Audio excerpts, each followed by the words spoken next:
말씀하시면에 오신 여러분을 환영합니다. 안녕하세요. 저는 김묘성입니다. 네, 언제나 인사드리는 생명사랑교회 한문덕입니다. 네, 안녕하세요. 차동민입니다. 만나서 반갑습니다. 반갑습니다.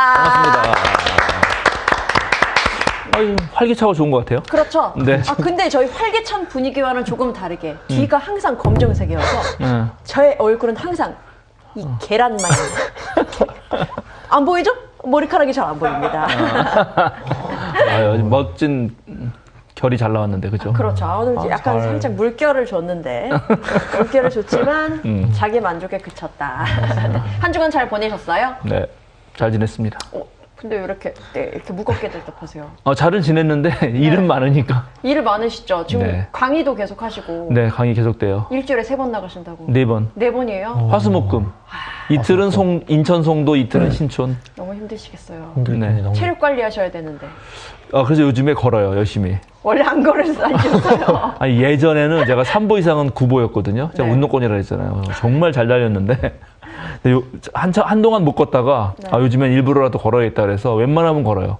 진짜 걸으면 도움이 많이 되죠? 안 걷는 것보다 낫죠? 너무 도움이 많이 되죠. 예, 그래서 뭐 흔히들 어르신들 하는 거 따라해 보려고 만보 이런 거. 만보 걷기. 하루에 어느 정도 걸어야 좋을까요? 이제 사람마다 다 다르긴 한데 좀 네. 뭐 5,000보 이상은 걸어야 5,000 조금 이런 뭐 피로 물질이나 이런 것도 많이 해소가 돼서 네네. 우리 동민쿠는 네. 이 직업 자체가 헬스 트레이너다 보니까 네네네. 운동을 정말 일적으로 열심히 할 것 같아요. 엄청 많이 하죠. 어느 정도 해요, 운동을? 거의 뭐 많이 할 때는 하루 5시간, 6시간. 개인 운동도? 네. 개인 운동 그렇게 하고 아침에 하고 이제 퇴근하고 보통 제가 이제 오전에 해서 이제 한 12시, 1시 끝나거든요. 이제 그렇게 빡세다. 그래서 그렇게 해서 시작할 때 그러니까 하루 시작, 하루 끝 이렇게 운동을 마무리합니다. 그러시구나. 너무 힘들 것 같죠? 네. 뭐 그렇게 해야지 또 유지하죠. 또 목사님께서 하루에 몇 시간 동안 이제 성경 말씀을 보시는 네, 것처럼. 공부하느냐 이런 게 중요하죠. 그렇습니다. 눈 뜨면 각자의- 책 봐야 돼요. 네. 저는 뭘 하는지 모르겠네요, 갑자기. 열심히 살겠습니다. 저도. 여기 열심히 하잖아요. 정말 열심히 하죠. 살아야죠. 제가 최근에 우리 교우 중에 탁구를 좋아하시는 분이 있어서 네. 저랑 가끔씩 탁구 치자 그러거든요. 네. 그래가지고 이제 탁구장 그분이 다니는 탁구장에 가요. 근데 엊그제도 다녀왔는데 근데 그분은 오래 쳤지만 그래도 저랑 하면 좀 이렇게 삐까삐까 뭐라지 이걸? 대등하다. 대등해. 네. 박빙. 박빙의 승부. 그래서 박빙의 제가 승부. 약간 이길 수 있어요. 져줄 수도 있고 뭐한테 그렇게 할 수 있는데 탁구도 운동 엄청 되는데. 그렇죠. 가서 제가 좀 치면 거기 있는 분들이 나이 드는 어르신들이 그리고 막 옥사님 오셨다고 자기랑도 치자고 막 그래요. 네. 그러면 제가 이거 치면 잘 안 되거든요. 왜냐면 거기는 완전 선수급이에요. 그래가지고 또 요번에도 어느 어르신 모르시는 어르신이 목사님 저랑 치자고 그래가지고 내가 그러고 인사드리고 쳤는데 11점이잖아요. 한 세트가 11점이거든요. 네. 제가 2점 내기 어려워요. 2점 내기 그 정도로. 그렇죠. 진짜 맨날 이거 치시는 분은 서브 자체가 달라요. 이걸 어떻게 받아야 될지를. 일단 마인드 자체가 선수 마인드잖아요. 그분들은. 그래서 슬슬 치시는 것 같은데 이게 안 돼요. 그래가지고 2세트밖에 못했거든요. 2번. 내가 너무 창피해서 못하겠어. 처음엔 2점 내고 그 다음에 열심히 해가지고 4점 냈어. 그래도 점수를 낸 거 자체가 맞아. 그래요. 그래서 가끔 제가 예전에는 승부욕이 엄청 강해서 그렇게 지구는 못 살아가지고 보통 이런 경우는 나는 무조건 이제 탁구장을 끊습니다. 그리고 엄청 훈련을 하고 다음에 내가 만들지. 욕심 있으시구나. 원래 제가 그런 스타일이었거든요. 네네. 근데 요즘엔 너무 바쁘고 뭐 많으니까 보니까. 전투적으로 말씀을 보시는군요. 약간 그런 게 좀 있죠. 악착 같은 게. 말씀하시면과 함께하는 생활과 건강. 이렇게 한번 시작해봤고요. 너무 네, 좋네요. 네. 활기차게. 이제 좋습니다. 오늘 들어가기 전에 복습할 건데 복습하기 전에 네. 제가 꼭 댓글을 좀 확인했는데 네. 또 우리 몇 분 중에 꼭 책을 좀 소개해달라고. 맞아요. 지난번 제가 수요사경에도 종종 책을 소개해드렸는데 이 구약 들어갔으니까 구약도 소개해달라고 하는데 일단 이제 그럴 때가 사실 좀 어렵긴 어려워요. 왜냐하면 제가 이거 강의를 하기 위해서 읽는 책들은 대부분 전문서적이에요. 그러니까요. 그리고 전문서적을 여러 권 읽어서 요것이 시청자들에게 유용하겠다고 생각되는 걸 뽑아서 재구성하는 거거든요. 그러니까 어느 한 책을 딱 소개해드리기가 하기가 애매하고. 사실 애매해요. 그래서 이제 좋은 책을 만나기가 쉽지 않아서 좋은 책이라는 거는 책 자체가 나쁘다는 게 아니라 그거. 적절하게 우리 평신도들 읽을 때 좋은 책. 진입 장벽이 좀 낮은. 맞아요. 진입 장벽도 낮지만 그러나 질도 좋고 아주 유의미한 책들을 만나는 게 쉽지 않은데 최근에 좋은 책이 하나 나왔어요. 이겁니다. 읽어볼래요?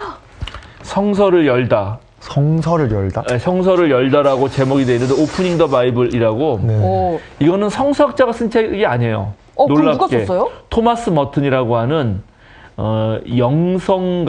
영성가라고 표현하는 게 제일 좋을 것 같아요. 영성가? 예, 우리나라에선 영성가. 좀 생소한 것 같네요. 영성가. 예, 그러니까는 약간 수도사 개념 같은 느낌? 아, 네. 예. 그러니까는 신학을 전문적으로 성서신학을 전공하진 않았지만 예, 하나님 앞에서 자신을 드리면서 꾸준히 성경을 읽어오고 정말 다양한 책들을 내고 아마 20세기에 가장 이런 기독교, 현대인의 기독교 영성에 영향을 미친 단 한 사람을 꼽으라 그러면 이 토마스 머튼 신부를 꼽을 수 있거든요.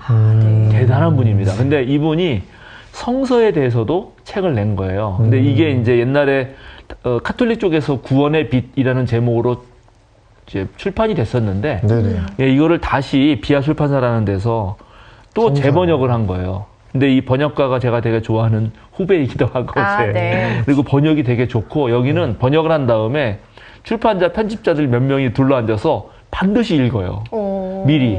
그리고 그거를 또 더 아주 입에 담은 말, 좋은 말, 그리고 잘 읽히는 말을 또 바꾸고 하는 거 작업을 되게 잘하거든요. 네. 그래서 이 책은 너무 소개시켜주고 싶고 내가 두 분은 드릴 수 있어요. 오. 이거 제가 딱 이거 나오자마자 딱 전화해가지고 20권 저한테 보내라고. 근데 제가 돈 딱 붙이고 그래서 사서 이제 아마 우리 교회로 올 거거든요. 제가 두 네. 분은 갖다 드릴게요. 두 아, 분은. 감사합니다. 그래서 이 책을 왜 제가 추천하냐 하면 제가 이제 이 성서공부를 통해서 엄청 많은 정보를 드리거든요. 네네. 그리고 그 정보 중에 어떤 거는 생전 듣도 보도 못한 거라서 이번 충격을 받으실 수도 있어요. 늘 그랬어요. 늘 충격적이었고 늘 새로웠어요. 맞아요. 왜냐하면 생소했습니다. 생소하고 네. 야 이게 갑자기 무슨 나 성경만 읽으면 되는 줄 알았더니 바빌론 신화를 읽어야 된다는 둥 그림 막, 보고, 막 막 이집트 유적 신화 보고. 나오고 이러면 네. 야 그리고 땅의 이게- 신, 하늘의 그렇지. 신, 강의 예, 신. 그러면은 하늘의 신 이렇게 있었잖아. 갑자기 이 듣는 분들과 교인들이 헷갈릴 수가 있어요. 그리고 자신이 믿었던 신앙이 흔들릴 수도 있거든요. 그래서 원래 성경을 읽는 목적도 잊어버릴 수 있고 또 약간 뭐 고민도 될 수 있거든요. 그럴 때 좀 우리가 성서를 왜 읽고 과연 성서란 어떤 책이고 그런 기본을 계속 잡아줄 필요가 있어요. 그런 의미에서 이 책은 정말 좋은 책이에요. 제가 이 책 나오기 전 번역도 다 읽었었는데 네네. 그때 엄청 감동했던 책인데 이번에 여기서 딱 또 나온 거예요. 또 얇아서 좋네요. 얇아요. 네. 가지고 다니기 편할 것 같아요. 얇고 색깔도 예쁘잖아요. 네, 약간. 제가 들면 지금 딱이겠는데요. 그러게. 보호색, 보호색. 약간. 그래요. 그래서. 책광고. 이 책은, 일반 서점에서도 살 수 있나요? 네, 물론 살 수 있죠. 그래요? 네, 교보에서 살 수 있지만, 제가 두 분을 갖다 드릴 테니까 안 사셔도 되고, 너무 좋은 책입니다. 그래서 요거는, 열다. 우리 스마트. 분들에게 좀 읽혀드리고, 좋습니다. 이 창세기가 어느 정도 진행되면 제가 창세기에 관련된 정말 좋은 책들도 사실 소개해줄 책이 몇 권 있어요. 근데 책을 지금 소개해드리면 이거 안 보고 또 책 볼까봐. 네, 지금은 일단 이 정도 소개해드리고요. 알겠습니다. 자, 우리 지난주에 했던 거 간단하게 또 우리 복습하고 넘어갑시다. 역시 공부는 복습이죠. 최초의 인권 선언. 그렇죠. 네. 오, 그렇죠. 우리라는 그걸로 어떻게 보면 저 선수 역시. 선수를 치다니. 지난번에 자기가 얘기한 게 기억나는 거지. 아이고, 우리라는 곳에 그런 것 뭔가 같은데요. 따뜻함 이런 게 있으니까 바로 그 창조의 절정에 인간이 있다는 것이고 그것이 최초의 인권 선언이다. 무엇보다도 그때 당시 거기에 우리의 형상대로 또 우리의 모양대로 요 말이 되게 중요한 말인데 네. 신의 형상, 신의 모양이라는 거는 고대 근동 사회에서 신의 자기 동상 같은 거였다는 거죠. 일제로 이제 일예로 메소포타미아의 어떤 동상들 같은 거 지난번에 우리가 한번 보여줬죠. 아시리아의 그 네. 동상 네. 그림으로 직접 네. 거기에 신의 형상, 신의 모양으로 써있다고 했잖아요. 그래서 실제로 이제 신은 자기의 동상을 만들고 그 동상이 신 자체로 여겨졌다고요. 그래서 직접 가지 못하는데 동상을 세워놓는단 말이죠. 말뚝을 박아놓은. 실제로 딱 세워놓는 거예요. 그러면은 메소포타미아 같은 경우는 메소포타미아 사제가 그 신을 섬기기 위해서 동상한테 매일 3번씩 음식을 바치고 옷을 갈아입히고 이런 걸 하는 거거든요. 그러면 그렇게 신의 동상을 세워놓으면 그게 신이니까 인간들은 거기에서 이제 노예처럼 그 신을 섬기면서 그렇게 살았다는 거죠. 그런데 이 하나님, 히브리 하나님은 형상 만들지 마라. 내 동상 절대 안 된다. 이렇게 말씀하시면서 하는 말이 바로 모든 인간이 내 형상이다라고 말하는 거죠. 그러면 이게 노골적으로 말하면, 그리고 히브리어를 더 아주 깊게 분석하면, 히브리어 언어학자들이 분석하면 사실 인간이 신이다 이런 말이라는 거예요. 본질적으로 인간은 신이다 이렇게. 근데 그게 모든 인간이라는 거 아니에요. 이게 엄청나다는 거죠. 진짜. 그러면 이게 오늘날도 잘 써먹을 수 있어요. 오늘날도 돈 많은 인간이 돈 없는 사람 무시하고 또 그러게요. 높은 직위 있는 사람들이 그렇게 그쵸. 하잖아요.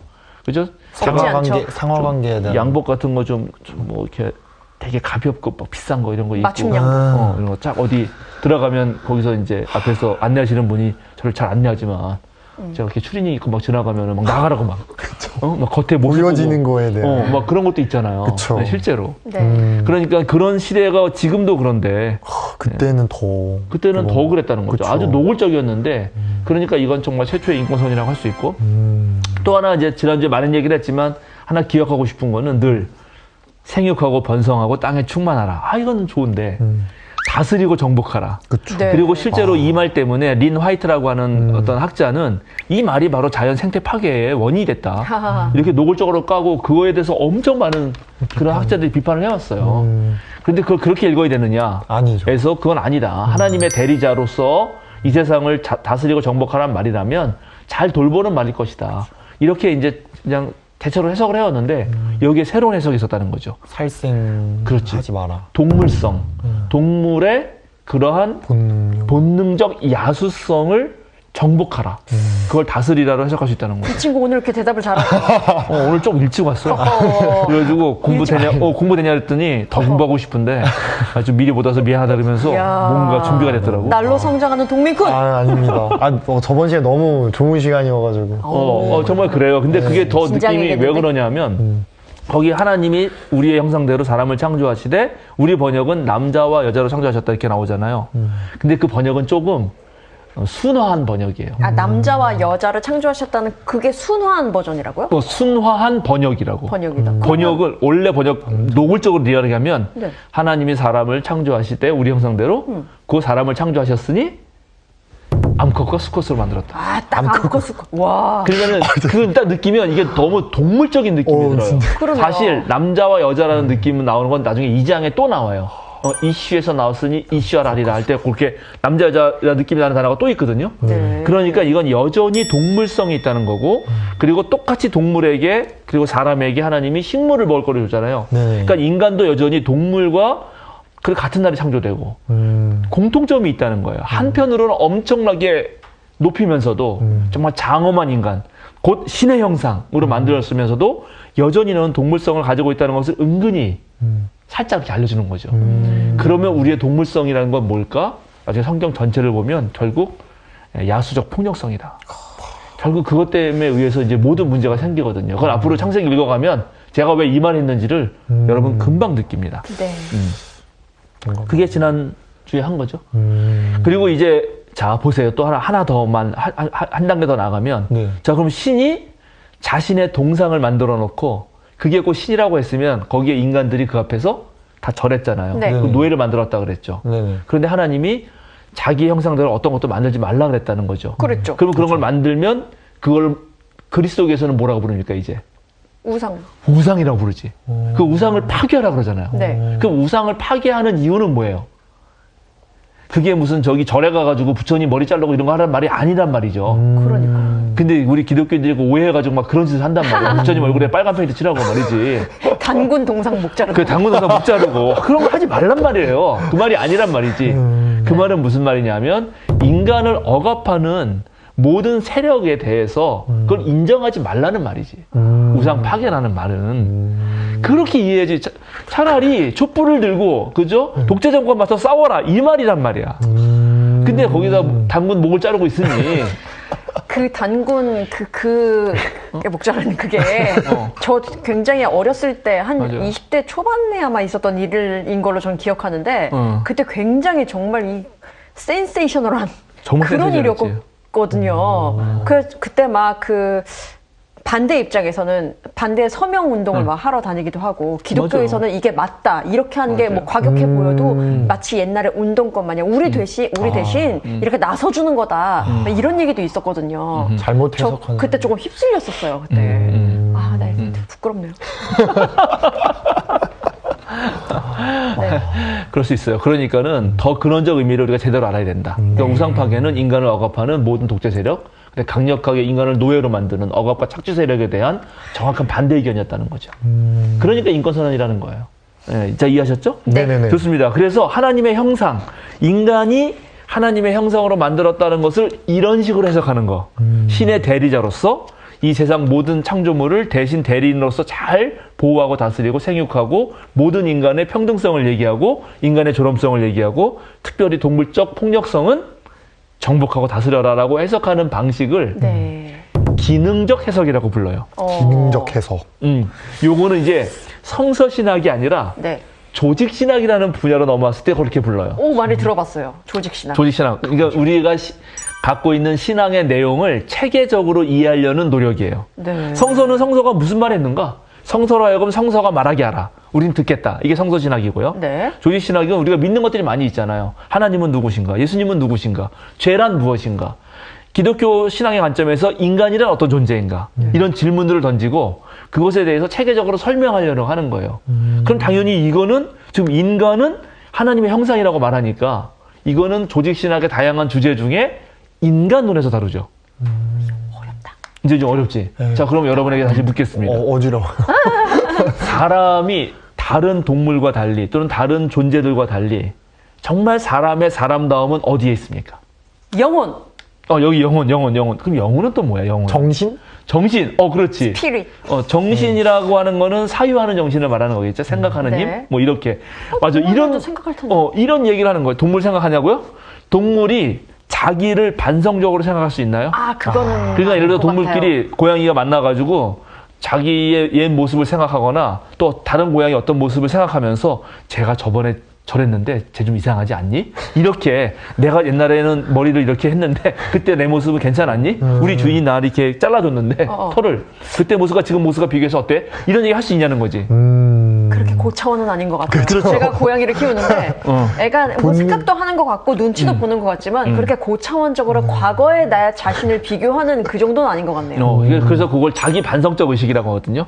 동물도 생각을 합니다. 판단을 하고 보고 근데 그건 거의 다 본능적으로 이루어지고요. 자기의 옛날 모습을 기억해서 이걸 장기 기억이라고 해요. 바로 잊고 이제 바로 외우고 딱 없어지는 게 아니라 789에 8283 외워요? 자, 뭐라고? 789에 8283? 요건 단기 기억이야. 네. 근데 이거 하루 지나면 까먹거든? 그쵸. 그러면 장기 기억에 들어가 있지 않은 거예요. 근데 장기 기억에 들어가 있다가 다시 떠올릴 수 있어요, 우리는. 그래서 나 옛날 모습, 나 어릴 때, 나 이랬는데. 근데 이게 개와 고양이가 가능하냐? 안 되죠. 안 됩니다. 그쵸. 개와 고양이는 그 장기 기억이 없어요. 순간적으로 그때 바로 기억했다 하는 건 있는데, 그런 게 제일 약한 것 중에 하나가 또 물고기거든요. 그래서 그쵸. 물고기를 항상 궁금하고. 비유하는. 그래서 궁금하죠. 물고기 제가 옛날에 이제 이런 계곡에, 철원에 가면 계곡이 많거든. 네네네. 거기에 돌 밑에 메기 같은 게 숨어 있어. 돌메기라고. 메기. 그러면 그 메기 낚시가 재밌어요. 먹이면 더 먹고 싶다. 좋아해? 다음에 우리 뭐라고 하자. 그럼요. 그래서 그냥 나무 떼기에다가 낚싯줄 해가지고 그 바늘 하나 해서 이렇게 딱 집어넣고 있으면 또 물어. 그러면 딱 느낌이 오거든. 탁 들면. 딱 들 수 있잖아. 근데 어쩌다가 놓친다고. 그죠. 그럼 걔가 다시 숨어. 다시 또 물고. 다시 넣어. 그러면 몰라. 또 그쵸. 물어. 우리 같으면 안 물 거 아니야. 그쵸. 네. 기억을 하니까. 자기 반성적 의식이 없다. 그래서 지금 말한 대로 인간의 인간됨은 자기 반성적 사유, 즉 정신이다. 이렇게 말할 수 있잖아요. 우리도 그냥. 그쵸. 그래서 조직신학에서의 인간론에서 정말 인간이 하나님의 형상이라고 할 때 도대체 그 하나님의 형상이라는 게 무엇이냐를 가지고 논의를 해왔다고요. 요거는 성서신학이 아니지만 얘기할 필요가 있어요. 그래서 오래도록 하나님의 형상이 우리에게 뭐냐. 만약에 이 겉모습이다. 겉모양 이렇게. 그럼 하나님의 형상이 나 같다 그러면 좀 실망스럽잖아요. 그렇죠. 뭐 정우성 같다 그러면 괜찮아.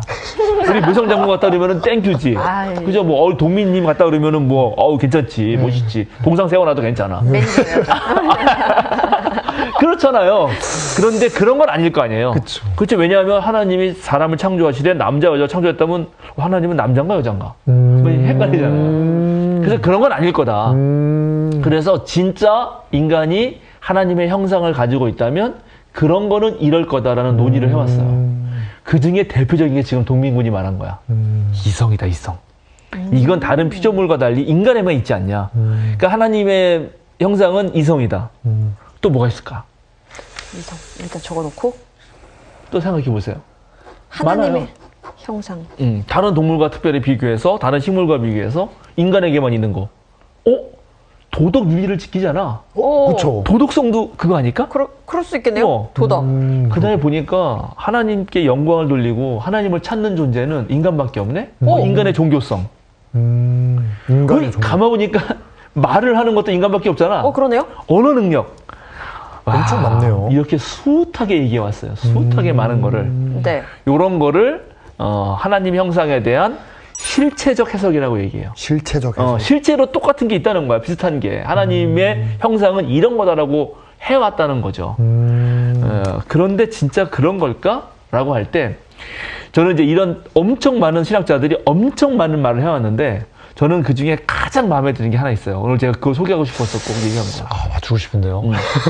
하나님을 우리가 닮았다. 정말로? 하나님 비슷하다. 그럼 과연 하나님의 뭘 닮았을까? 아까 말한 대로 생각하는 힘인가? 도덕성인가? 하나님의 윤리적 어떤 측면인가? 언어 능력인가? 종교성인가?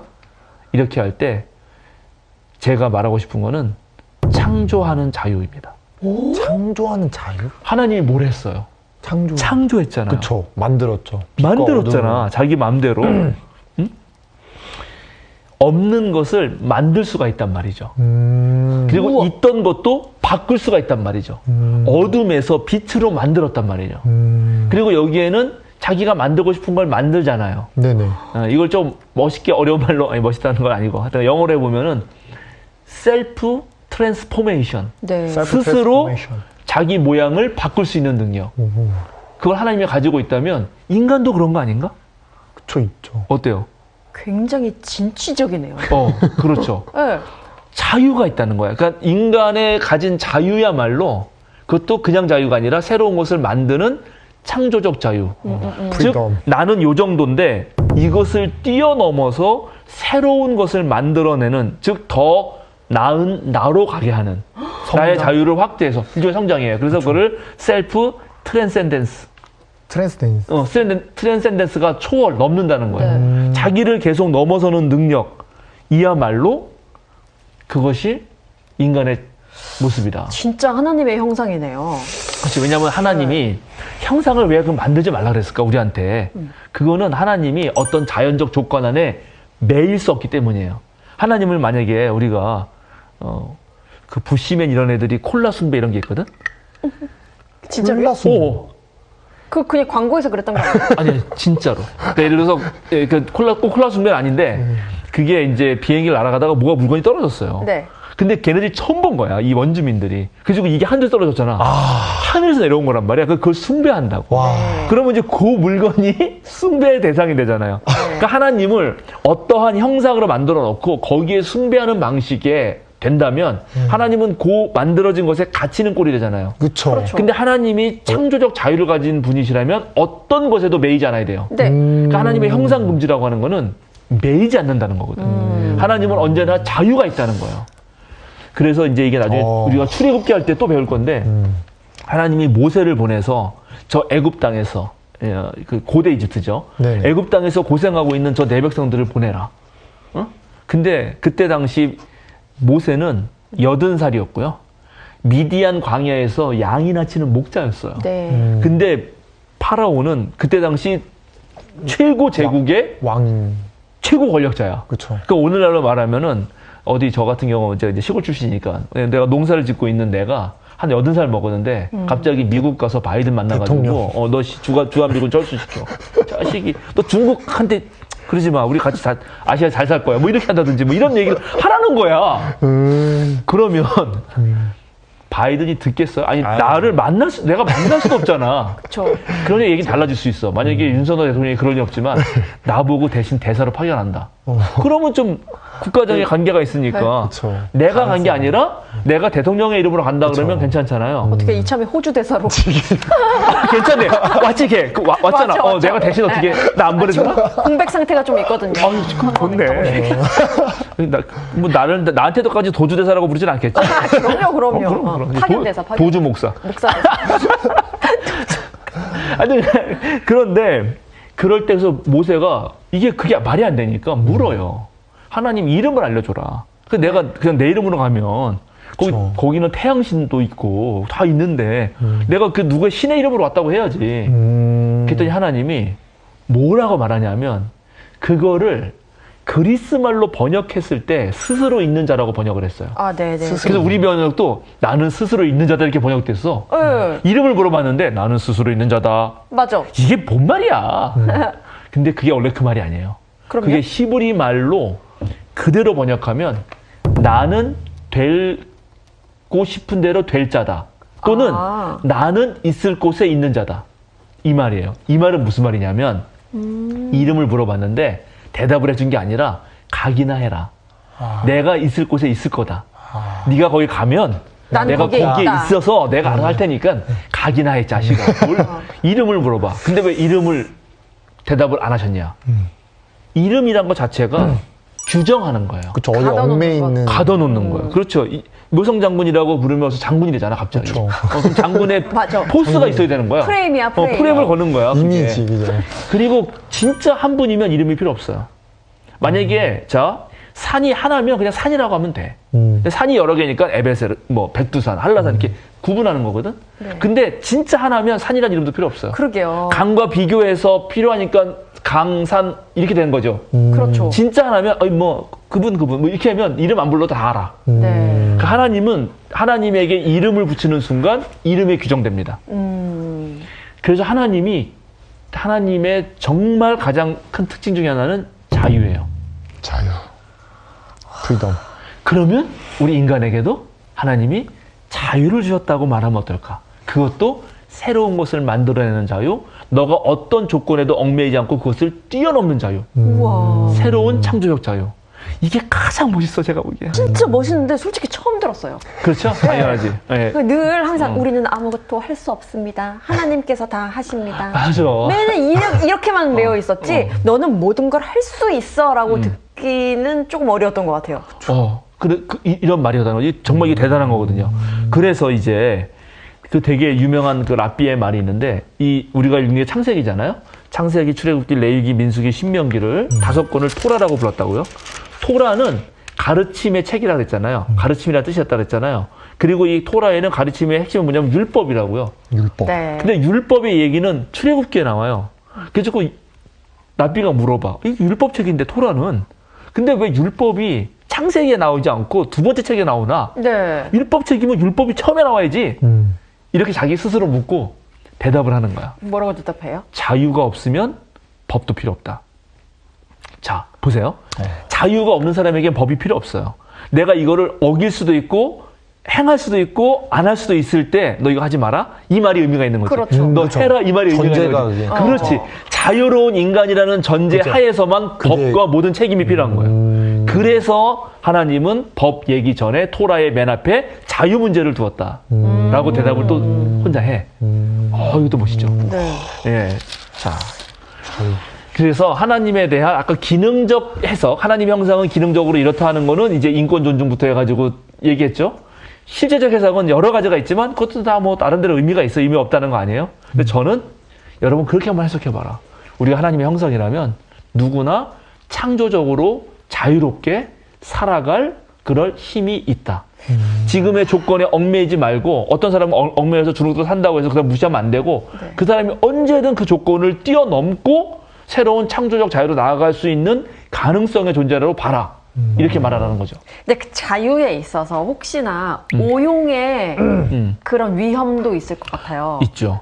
자유가 이게 창조적으로 살라는 거지 네 마음대로 살라는 건 아닌데 약간 해석에 있어서 또 조금 위험까지는 아니더라도 이거 조금 이렇게 어려운 부분이 있지 않을까 생각도 들거든요. 맞아요. 그래요. 그래서 하나님이 모험을 건 거죠.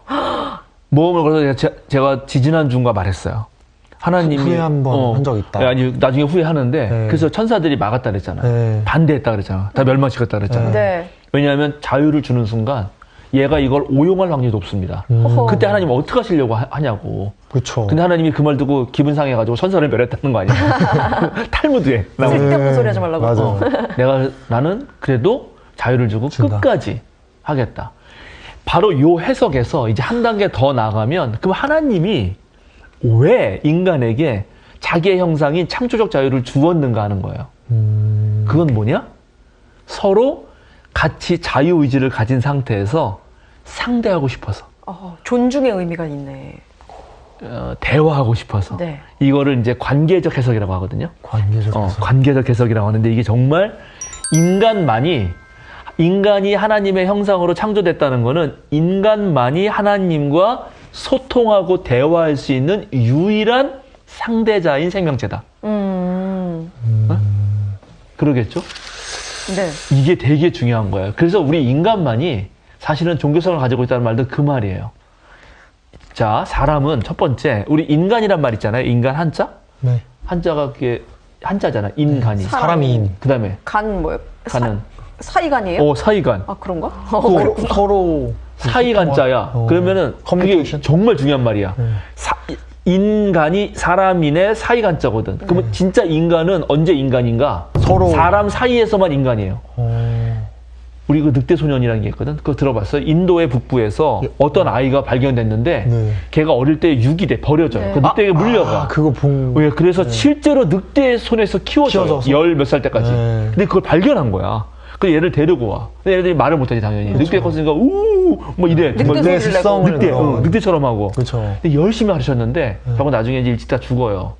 그래서 그때 알게 된 게 아무리 인간이 인간의 가능성, 모든 유전자적 가능성을 가지고 태어난다 하더라도 사람 사이. 그 주변 환경에서 네. 지적, 정서적, 적절한 반응을 얻지 못하면 인간이 될 수 없다. 그래서 우리 인간이라는 한자가 너무 끝내주는 거야. 사람은 진짜 사람 사이에서만 사람이 될 수 있다. 라고 말하는 게 인문학, 그리고 우리의 일반 세속적 학문에서의 공통된 의견이에요. 네. 당연하죠. 그리고 좋은 사람 사이에 있으면 좋은 사람이 돼요. 그쵸. 그죠? 영향을 받고. 유유상종. 예, 그러니까는 알겠죠? 지금 걔네들이 왜 그렇게 모여가지고 헛질 하나 하는 거죠? 자, 이렇게 얘기할 때는 누굴 상정하고 있는 거예요. 끼리끼리 노는 거예요. 끼리끼리. 그렇죠. B급은 B급끼리 놀고, B급은 C급으로 언제나 쓰고. 끼리끼리 논다. 그렇죠. 이건 내가 한 말이 아니고 유시민 작가님 말씀하신 걸 내가 말하는 거예요. 그런 거거든요. 사람은 사람 사이에서. 그런데 여기서 말하는 시브리 지금 이 유대 기독교 전통에서 말하는 거는 사람은 하나님과 상대할 때 진짜 사람이 된다는 거예요. 와. 와. 오. 하나님과 관계 맺을 때. 그래서 하나님과 관계적 존재. 그래서 이게 놀라운 게 하나님이 다른 존재는 그냥 만들었는데 인간은 어떤 관계냐면 하나님과 맞대응할 수 있는, 즉 이거를 마틴 부버라고 하는 유대인 학자가 있어요. 나와 너의 관계로 만들었다. 대등한 관계. 하나님이 기꺼이 나와 너. 그러면 나와 너의 관계보다 다른 관계가 있는데 뭐냐면 나와 그것의 관계예요. 이건 얘랑 나는 나와 그것의 관계야. 그쵸. 내 맘대로 이렇게 해도 되는 거지. 근데 나와 너는 그렇게 할 수 없어. 그쵸. 너는 나랑 비슷하기 때문에 나도 창조적 자유가 있지만 너도 너도- 창조적 자유가 있잖아. 그럼 내가 이렇게 한다고 해서 얘가 나 그건 싫은데? 내가 내 자식 낳는데 한 살만 좀만 나이 지나도 이렇게 밥 이제 이유시켜가지고 딱 먹이면 내 말 안 들어요. 싫은데 아빠? 그리고 이런 말 못하지 물론. 근데 네. 고개를 딱 그쵸. 돌려. 거부 의사. 자유 의지를 표현하는 거야. 창조적 자유를 가지고 난 네가 주는 거 안 먹겠다. 안 너 이렇게 억지로 먹이려고 하냐. 그럴 때 내가 나와 그것 관계처럼 하면서 너 먹어. 그리고 막 입 벌리고 넣으면은 강제로. 그게 트라우마가 되는 거야. 먹고 싶을 때 먹고 안 먹을 때 안 먹어야지. 얘 자유. 자유의지를 존중해야 되거든. 그렇죠. 존중.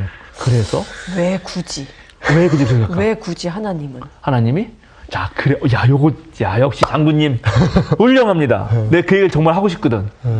하나님이 사랑하고 싶어서요. 사랑하고 싶어서. 하나님이 왜 세상을 만들었는가? 제가 첫 시간인가 얘기했어. 하나님이 왜 혼자 있어도 되는데 하나님은 다른 의존 존재 없이 스스로 자족한 존재, 스스로 혼전이 완전한 존재. 네. 이게 하나님을 떠오를 때 우리가 흔히 생각하는 일반적인 정의일 수 있어요. 혼자 충분한데 왜 세상을 창조하지? 왜 상대자를 만들지? 그리고 왜 인간까지 만들지? 또 인간을 당신의 형상으로 만들지? 그거는 하나님이 사랑하고 싶어서. 그럼 우리 누구냐? 왜 우리를 하나님의 형상으로 만들었냐? 하나님이 우리를 사랑으로 불렀기 때문이에요. 근데 진짜 사랑은 상대방의 자유의지를 허용하는 것입니다. 그렇죠. 내가 만약에 너무 내가 이제 짝사랑하는 사람이 있다. 만약에 내가 대학교에 한없이 주고 싶죠. 제가 국어교육과 시절에 사랑꾼인 척하네 갑자기. 네. 교수님 첫사랑 얘기 해주세요. 짝사랑은 지금 제 아내. 예? 어, 진심이에요? 진짜로. 연애한 적이 없거든요. 아 진짜요? 딱 첫 번째 여자친구와 연애를 하고 결혼을 그래, 하신 근데 거예요? 그건 좀 긴데 하여튼간 제가 적당히 20대 초반에는 예수한테 미쳤고 네. 20대 후반에는 아내한테 미쳤고. 공부한테 미쳐서 연애를 못하고 소개팅도 한 번도 못하고 네네. 아무것도 못하다가 이러다가 늙어 죽겠네. 우리 엄마가 분명히 너만 잘하면 여자는 줄을 선다 그랬는데 아무도 줄 안 서더라고. 그래서 내가 알았지. 내 몰골이 이러니까 절대 안 되겠구나. 아이, 무슨 여기가 이러면 괜찮은데 에이. 지금은 살이 쪄서 조금 괜찮은 거예요. 마르셨었어요. 살짝 말라가지고 정말 이렇게 보기가 안 좋았어요. 근데 어쨌든 그래가지고 후배들을 막 갈궜어. 후배를 왜 갈고요 갑자기? 소개팅 하라고. 나 이렇게 늙어 죽게 볼 거냐. 소개시켜달라고? 그래서 네일개를 만들었어요. 세 번째 만난 여성. 제일 마음에 들어가지고 열심히 이제 아내가 된 건데. 네. 근데 사랑을 할 때. 짝사랑. 20살에 그때 제가 국어교육과 시절이거든요. 그 인문학 수업을 딱 들어 이제 맞다. 고향 강의를 갔는데 영문학과에 너무 예쁜 애가 있는 거야. 갑자기? 오, 마음에 드는. 네. 그래가지고 정말 그 순수한 20살짜리가 또 편지 써서. 손편지. 써가지고 손편지. 대박. 그래서 딱 공부밖에 모르는 그 시절. 그러니까 무슨 말씀이세요? 이게 하나도 안 아니, 맞네. 그땐 예수에게 미쳤다. 초반 예수에게 미쳤대. 예수한테 미쳤다가 잠깐 그때. 그때 어쨌든 그래도 영웅과 여자. 예수는 이제 주말에 예수님 미치는 거지 주중에도 미치는 건 아니잖아요. 그러니까 주말에는 교회 올라오느라 그랬고 예외는 있다. 그래서 딱 줬지. 네. 편지를 건넸어요. 근데 걔가 와 진짜 담대한 게 로맨틱하다. 담대하다뇨? 담대한 게 딱 수업 시간 끝나더니 날 딱 부르지 나오래. 그러더니 날 딱 주면서 이렇게 다 읽었지. 난 별로 아직 그런 뭐 연애할 생각은 없다. 바로 그냥. 완전히 실망하고. 자, 그런데 내가 만약에 하나님이야. 네. 하나님은 전지전능하잖아요. 네. 그렇죠. 얘가 날 안 사랑해? 사랑하게 만들어야겠네? 그럴 하고 수 딱 있는데. 해버려. 그러면 그게 능력이 있으신. 진짜 사랑인가? 아니죠. 있지. 아니죠. 네. 이게 이 문제란 말이죠. 그래서 상대가 사랑할 의사가 없는데 강제로 사랑하게 하는 걸 우리는 강간이라고 하는 거예요. 그렇죠. 이건 성폭력이에요. 근데 하나님이 그렇게 사랑할 수는 없잖아요. 사랑 때문에 당신의 형상인 창조적 자유를 주신다고요. 그렇게 관계를 맺고 싶어 해.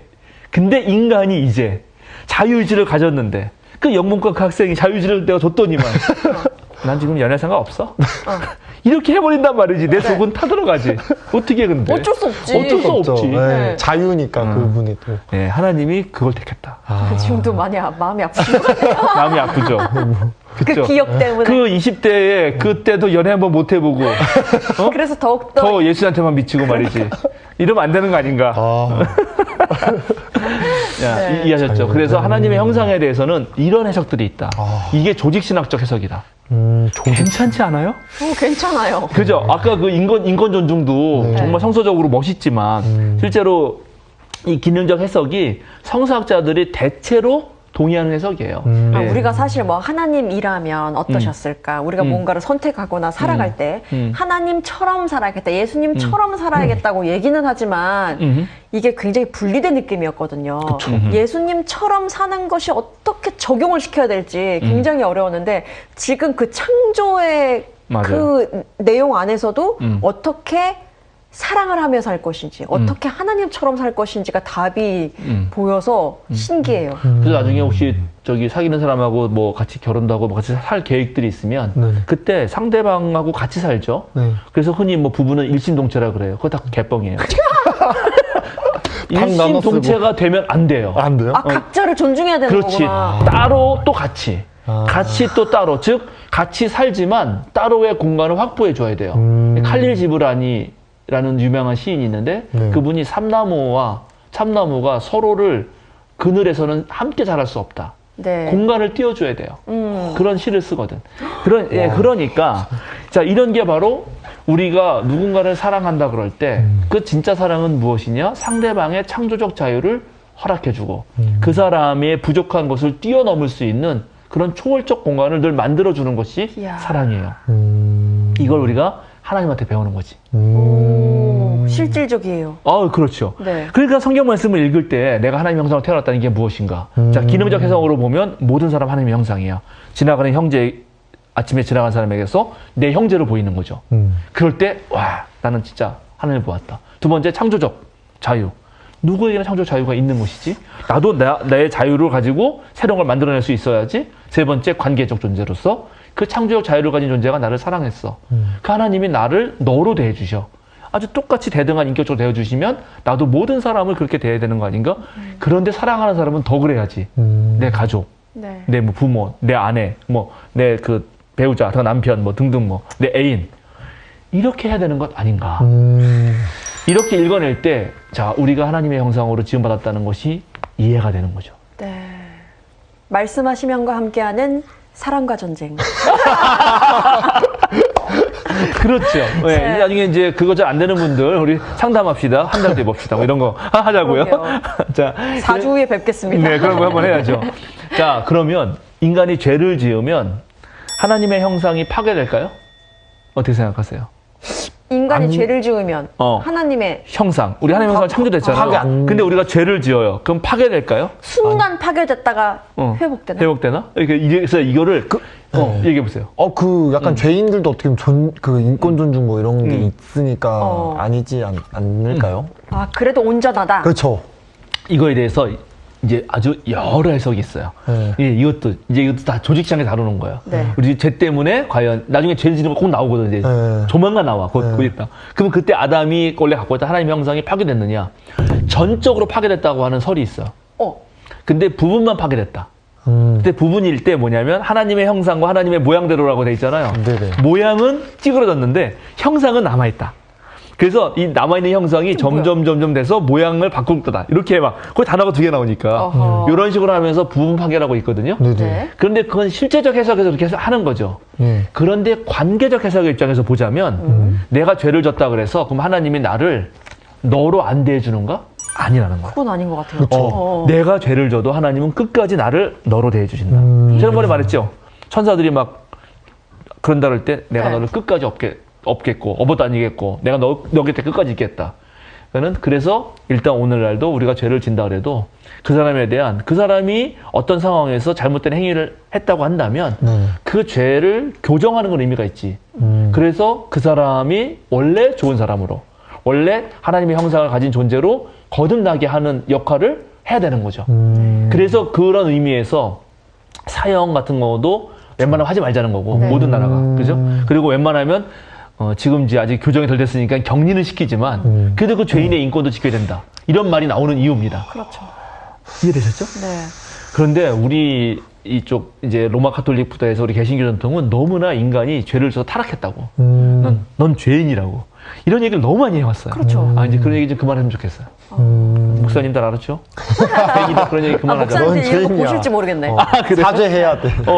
네, 그렇죠. 그래서 이제 우리가 죄를 졌다 하더라도 그 원래 지어진 하나님의 형상이 보존돼 있고 하나님은 관계적 존재 입장에서 보면 끝까지 우리를 포기하지 않는다. 그래서 우리도 끝까지 포기하지 말자.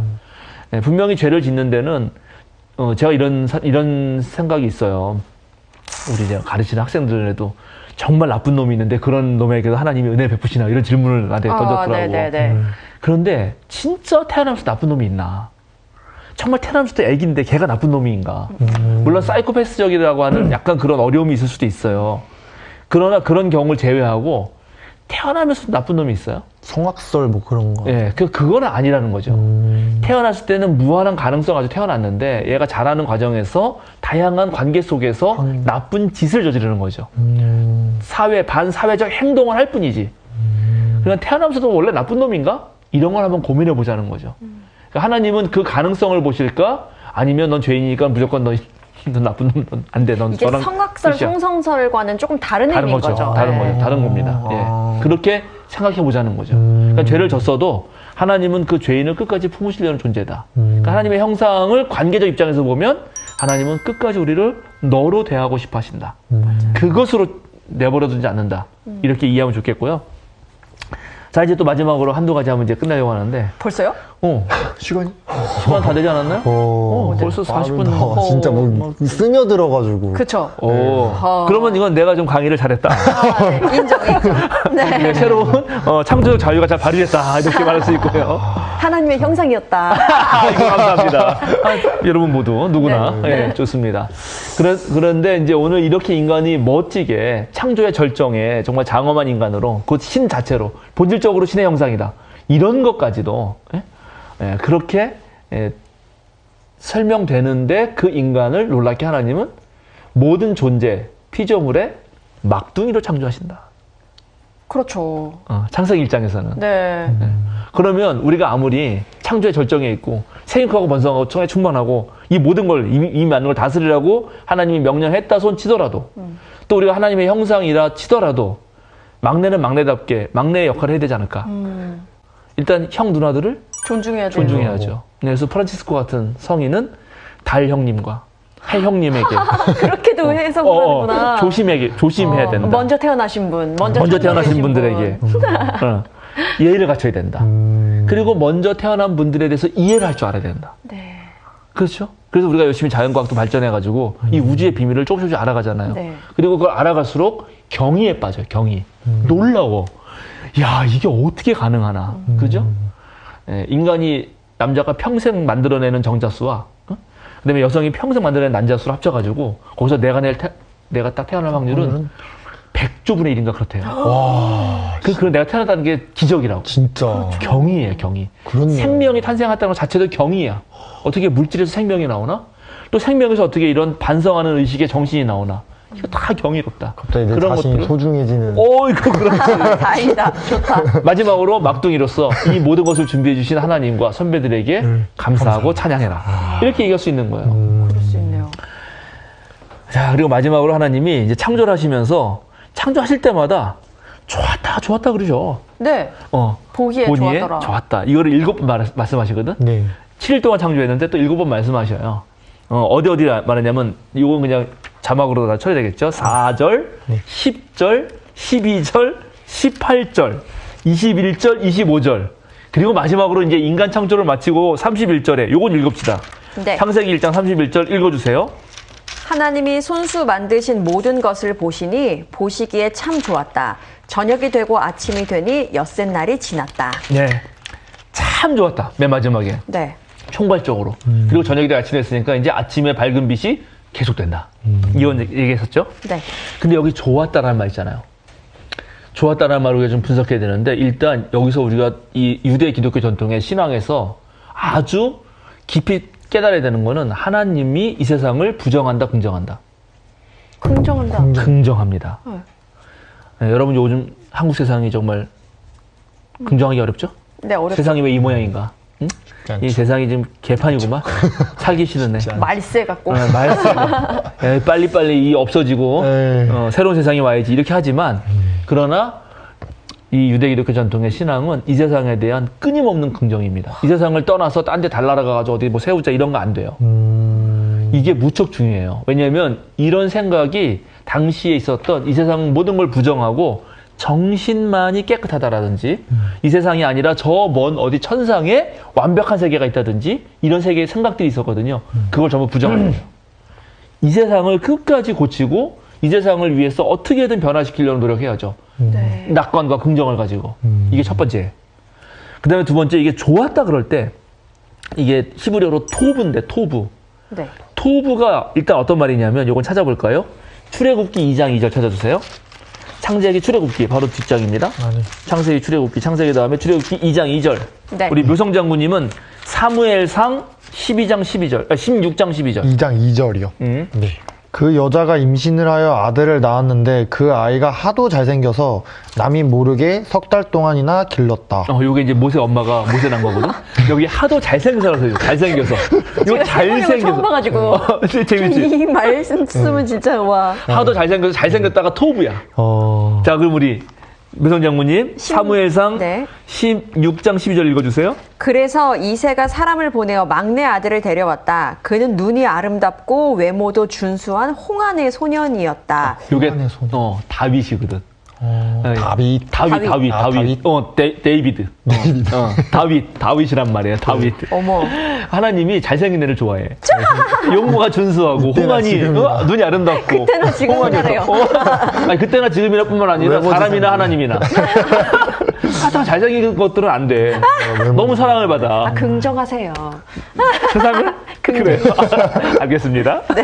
네, 이런 식으로 일단은 잘생겼다는 뜻이 있어요. 아, 좋았다 해요? 그럼 하나님이 만들고 좋았다는 거는 이 보는 하나님 자기가 만들어 놓고 이거 너무 잘생겼는데? 야 괜찮은데? 뭐 이러신 거야. 그러니까 그만큼 그거는 하나님이 만드셨으니까 사랑이 담겨서 더 그런 거 아닐까요? 야 이거 진도를 앞서 나갔네. 한 3번째 얘기할 건데. 아, 진짜요? 야 잘했어요. 근데 잘했어.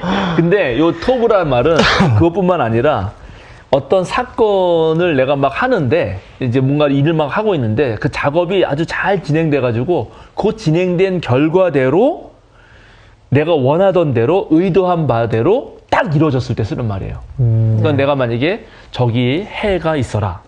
해가 딱 있어. 근데 그걸 낮을 주관하게 하려고 한 거잖아요. 근데 해를 딱 만들어놨더니 해가 정말 낮을 주관해. 그래서 그게 적절하게 잘 이루어졌을 때 쓰는 말이 토브예요. 네. 그러니까 하나님의 지으신 세계가 아주 완성도가 높았다 하는 말입니다. 그리고 마지막으로 자 우리가 좋다 이렇게 말하잖아요. 뭐 할 때 정말 좋네 이렇게 한다고요. 네. 어른들 또 보면은 어른들 특히 누구 볼 때 아이고 좋아 막 이렇게 할 때가 있어. 어른들이 누구 볼 때 특히 그러냐. 손주 손녀들 볼 때 그렇죠. 그냥 아이고 좋네 진짜 보기만 해도 그냥 보기만 해도 생각만 해도 그게 왜 그러냐 바로 매선 장군이 방금 말한 거예요. 사랑의 눈으로 보면 다 좋아요. 다 좋아. 여러분이 진짜 하나님의 형상이다. 그렇지. 지금 뭐 저기 동민군도 네. 뭐 사귀는 분이 있는 걸로 알고 있는데 그런 분을 만약에 처음 만났을 때 그치 좋지 않던 세상이 다 좋게 보이잖아. 세상이 왜 이렇게 빛이 밝은지, 꽃밭이죠. 왜 이렇게 서울이 아름다운지, 갑자기 매형 같은 것도 없어진 것 같고 하늘이 밝아지고, 그지? 멀리 보이고. 많아. 마스크 껴야죠. 정신 차려. 아니야, 긍정해야지. 긍정하겠습니다. 네. 그래서 마지막으로 이 좋다라는 말은 하나님이 역시 사랑의 대상을 창조하시고 느낀 그 감정이라고요. 흐뭇하셨던 거예요. 네. 그러면 이제 조금 알겠죠? 네, 창조가 이렇게 1장의 창조가 이렇게 멋있다. 이 얘기를 정말 이렇게 많이 해야 되는 거야. 창세기 1장 가지고 우리 벌써 5번째 만나는데. 그러게요. 근데 아직도 안 끝났어요. 좋아요. 다음에 또 해야 돼. 다음에 이제 하나님이 쉬시거든? 6일 동안 일하고.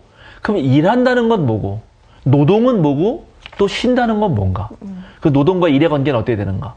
여기도 노동도 하고 쉬기도 하잖아요. 그쵸. 그렇죠? 마찬가지 다 우리 일과 휴식. 예, 휴식. 그 휴식하는 의미는 무엇이며 뭐 이런 얘기를 또 해야 되거든요. 근데 그것도 하면 1시간 해야 되거든. 그거 오늘은 못 해요. 좋네요.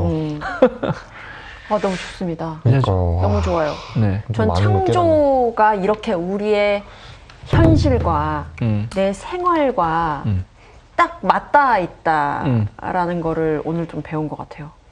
그렇죠. 동떨어진 이야기인 줄 알았는데. 요 매선 장군님 얘기를 들으면 제 성서 공부 지금 하는 요것이 제 목적과 의도대로 결과를 잘 이루어졌어요. 즉 토부예요. 토부. 좋았다. 좋았다. 왜냐?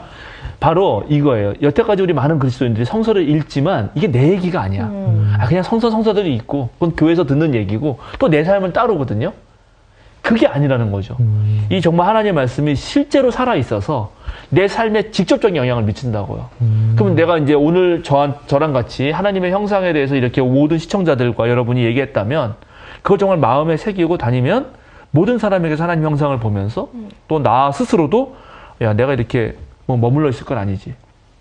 창조적 자유를 느끼면서 한 걸음 더 나아갈 수 있지.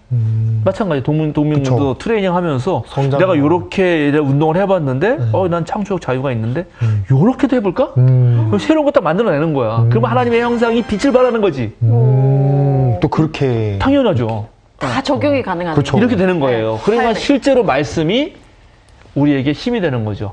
그러니 바벨론 포로로 갔을 때 거기에 시기에. 잡혀있던 사람들이 이런 말씀을 들으면 얼마나 힘이 나겠어요. 그쵸. 세상은 완전히 지금 엉망진창이고 우리는 완전 포로가 돼가지고 죽어라고 일만 하고 막 이러지만 그러나 여기서 내가 하나님의 형상을 지킨다면 여기서도 뭔가 해낼 수 있는 게 있다. 모든 사람은 존중 받아야 된다. 이거를 잊어서는 안 된다. 이러면서 힘을 얻었던 것입니다. 좋네요. 어떠셨어요? 우리 통밀군. 뭔가 이제 이번 시간을 통해서 제가 이렇게 자유롭게 생각을 하고 뭔가를 할 수 있는 거에 너무 감사하고 그 누군가를 이렇게 사랑할 수 있는 것도 어떻게 보면 하나님의 형상대로 이렇게 만들어진 게 너무 약간 좀 어떻게 보면 감격이 있구만. 어머님의 되게 마음 좋아요. 어머님의 맞아요. 그 자체 진짜 이야. 아낌없이 주는 나무 약간 이런 느낌이 나왔어요. 좋습니다. 네. 따뜻하다. 네. 저도 너무 좋았어요. 네. 오늘도 역시나 말씀드렸지만. 네. 괜찮죠? 네. 좋습니다. 이제 이 정도 하고 다음 주에 안식일 얘기하고요. 지금 하나님 형상에 대해서 아까 제가 조직신학적 해석 차원에서 기능적 해석, 그 다음에 실체적 해석, 관계적 해석을 나눠줬는데 성서학자들은 대체로 기능적 해석을 따르고요. 기능적 해석, 이 기능적 해석에 대해서 당시 고대 근동의 그런 신화들과 잘 비교해가지고 나온 좋은 책이 하나 있어요. 근데 품절됐어. 안타깝게. 그러나, 역시 좋은 책을. 그러나, 2010년에 나온 해방의 형상이라는 책이에요. 해방의 형상이요? 그러니까 우리가 아까 그 해방이란 말이 자유의 다른 말이잖아, 사실은. 네. 그래서 해방의 형상이라는 SFC에서 나온 그런 책입니다. 저자는 리처드 미들턴이에요. 아마 이제 우리 또 이 영상에는 이렇게 쫙 책이 나오겠죠? 그래서 뭐 정말 궁금하신 분들은 그런 책 정도는 하나 읽으셔도 어허. 제가 안내를 해드리고요. 해방의 형상. 자, 다음 주에는 이제 하나님이 6일 동안 창조를 아주 질서정연하게 마치시고 당신의 형상으로 우리도 만들어주시고 마지막 날은 쉽니다. 휴식. 이 안식일이 또 역사적으로 네. 어떤 의미가 있었는지 바벨론 포로 시절에 그리고 안식일이 오늘날 현대인들에게 또 어떤 의미가 있는지 이런 거를 다음 주에 하도록 하겠습니다. 네. 기도하고 마셔도 될까요? 네. 기도하겠습니다. 네. 하나님 감사합니다. 오늘은 다시 하나님의 형상으로 되었다는 우리 자신에 대해서 생각해 봅니다. 우리는 정말 먹고 살기에 바빠서 또는 이 세상이 우리에게 부과하고 있는 다양한 가치관 그리고 때때로 그런 억압과 어떤 틀 속에서 때로 실망하고 넘어지고 좌절하기도 합니다. 그러나 그럴 때마다 하나님은 우리를 사랑하는 당신의 상대자로 불러주시고 나와 너의 관계로서 인격적으로 대우해 주시며 너야말로 내 형상이니 창조적 자유를 가지라고 우리에게 힘을 주시고 북돋아 주십니다. 모든 사람에게 있는 그런 무한한 가능성을 나에게도 있다는 사실을 기억하면서 서로가 그렇게 하나님의 형상으로 하루하루 피어나는 우리가 되게 하여 주시옵소서. 우리의 삶이 때로 지치고 힘들고 어려운 상황들이 계속될 수 있다고 생각합니다. 그러나 그럴 때에도 하나님은 우리를 포기하지 않으시니 우리 또한 하나님 당신의 형상을 잃어버리지 않습니다. 그것을 믿고 하루하루 더욱더 신나고 밝고 활기차게 생기 있게 살아가게 도와주시옵소서. 감사드리며 예수님의 이름으로 기도드립니다. 아멘. 아멘.